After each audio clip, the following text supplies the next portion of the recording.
Evolution is a term to define only one organism, and that's the self. The self is the universe, the self is the alpha and omega, God and infinity. And that's the only thing that evolves, because we are all part of the self. Nothing goes through an evolutionary process alone, or without direct benefit to the whole. So when you begin to think that there's this controlling elite, this controlling hand behind the curtains leading the planet to destruction, when you think the end is near, the apocalypse, Armageddon, and when you think we as a species are doomed, it is not they, it is you that brought this about. And for a very good reason. You are evolving. Stop blaming everybody and everything else. Quit panicking about global tyranny and natural disaster and pay attention. Because the world is telling you something, is telling you exactly what is wrong with you and how to fix it.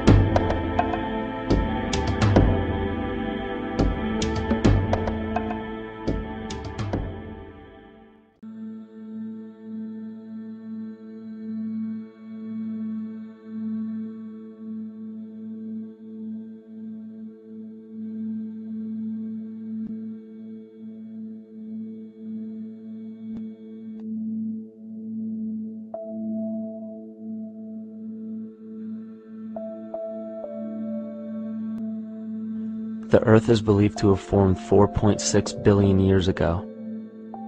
Within the first 150 million years, it began cooling and releasing gases from the lithosphere, which created the earliest forms of the Earth's atmosphere. Prior to the creation of this atmosphere, the sun's ultraviolet radiation made for uninhabitable conditions.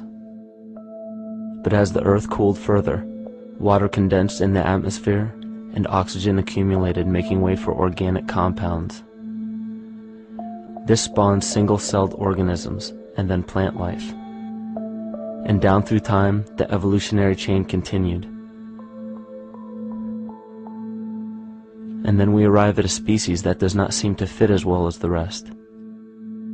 Homo sapiens' gestation period of 9 months mimics the 3.8 billion year evolution of all life on Earth. The human embryo repeats the evolution of all species. When the sperm and egg unite, this new creation is a single-celled organism. Within hours, this single cell divides and multiplies more rapidly than any other species. 4 weeks later, the embryo begins to develop gills mimicking aquatic life. A few weeks later, it develops lungs and a tail with reptilian appearance.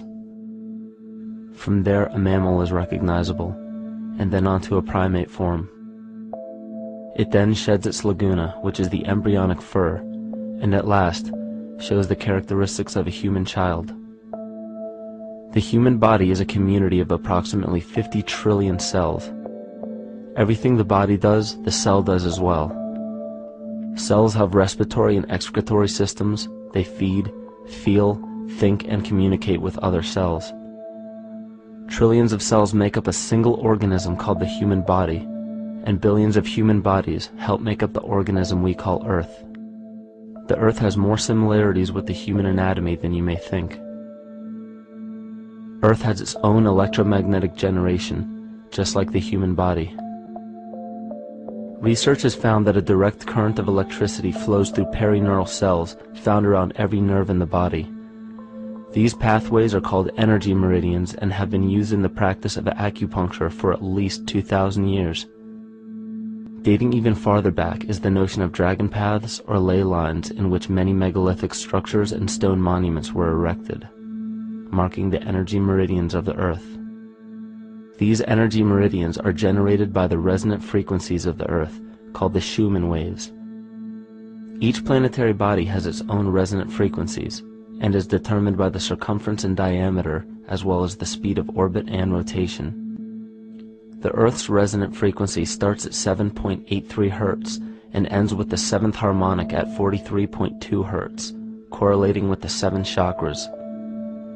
Ultimately, the greatest discovery of our Earth is its consciousness.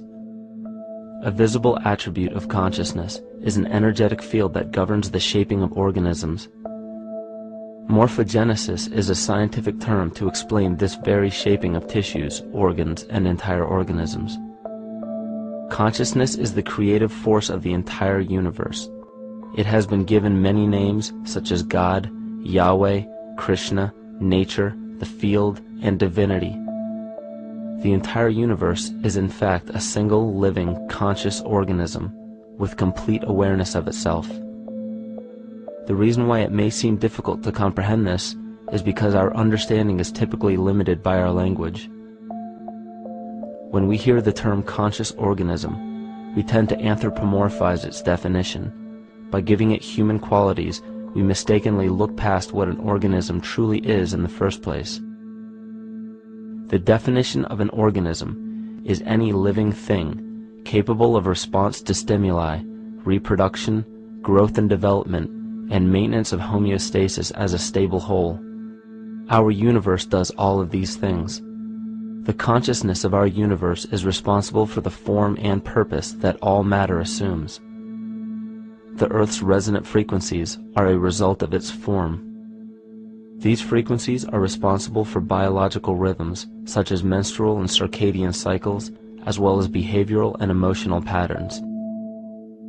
The frequencies are then picked up by the flora and fauna, which are biological instruments that respond to the wave patterns. The wave patterns resonate in the cranial structure of our head and converge in the center of our brain, which is where we find the pineal gland. The pineal gland is believed in many cultures to be the spiritual third eye responsible for intuition. Descartes called it the seat of the soul where mind and body meet. Each individual cell in our body receives an electromagnetic impulse from our central nervous system. They receive the very same impulse that was disseminated to every biological instrument from the earth. An explanation of our conscious universe has been attempted by religion, science, and philosophy. The neglect of biological nature from any organism causes illness. A divorce from nature, exile from Eden, confounding of tongues, they are all symptoms not of a biblical God or deity, but the true self. The greatest and only threat to ourselves is a loss of self, the death of our divinity. The inner meaning, the spirit of the myth, comes with a deeper understanding of the essence of each planet, not just the physical planet, but the conscious core, because we know now that the proportions and velocity of a planet gives them their own characteristic frequencies, which govern biological and behavioral patterns. These planets reflect the archetypal psychology of man. In ancient times, probably the most important field of research was the study of the heavens. Galactic bodies and their movement through the sky were known to be symbolic of the inner faculties within human consciousness.